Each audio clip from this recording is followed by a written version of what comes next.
reason I started Jealous Curator in the first place was because I just had a huge bookmarks list of everyone that I loved, and I kept changing my style and being derivative of all these people intentionally almost. It wasn't like I was ignorant to it. I was like, oh, I love that, I'll copy that, I love that, I'll copy, just to try stuff.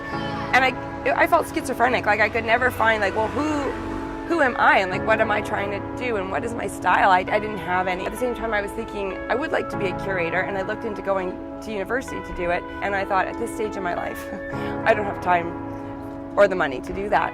And so I thought, well, I'll start the blog for myself, just to like get this bookmarks out into the world and just to turn it around. My husband said to me at one point that jealousy that's kept inside becomes toxic, but if you say it out loud, it becomes admiration. And he said, you know, you need to let this toxic out. And so I did, and I really found a voice, and at the same time I got this amazing education in contemporary art that I wouldn't have had otherwise, that I'm not even sure I would have had out of a master's program. I've learned so much about what is going on right now in the contemporary art world, and because of that, when I am doing stuff, I am conscious of the fact that I don't want it to look like all of the trendy things that are happening, you know, and if I start to go down that route, I really try and stop myself and, you know, do something a little bit different or push myself a tiny bit further. Before the Jealous Curator, I felt really alone.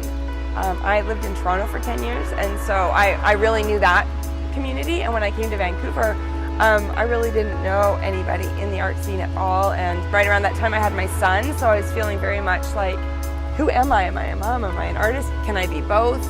Do I have to go back to ad agencies? Like what, you know, where am I going? And because I stayed home with my son for 5 years, so I had this time to think about what I was going to do. Out of that came Jealous Curator, and out of that came this amazing community that suddenly I'm so thrilled to be part of. You know, and it's Vancouver, but it's also the world. So Girl Crush started because of a post that I wrote about a friend who was having a really hard time sort of equating her self-worth and her sales. And I don't really write posts about that kind of stuff. I just, you know, do my daily posts of people that I love. And but I said, you know what, I'm going to write a post about this, and you will see that you're not alone. So I wrote this post, and sure enough, like a zillion responses, but they were about that long. Like they weren't just little one-liners, like, you know, keep going.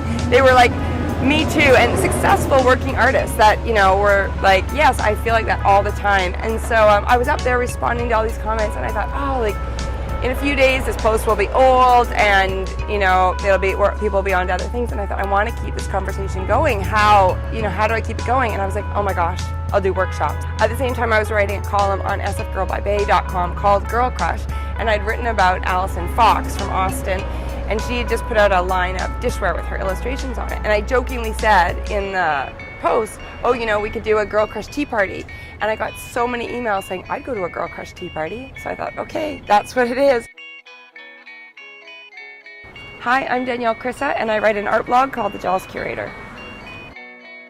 People can probably picture 5 or 10 famous Andy Warhols, but think of all the ones he threw out that no one ever saw. And you know, I think that people put the pressure on themselves that they're supposed to do those 5 or 10 amazing ones without all the ones that get thrown away, or without that space and time to play with ideas that are shitty ideas that shouldn't go any further. But in there you're going to find the amazing ideas that will speak to people, that will, you know, change the world and have people, you know, want to be in galleries and to see the work and experience your work. But you're not going to get there unless you just keep going and keep going.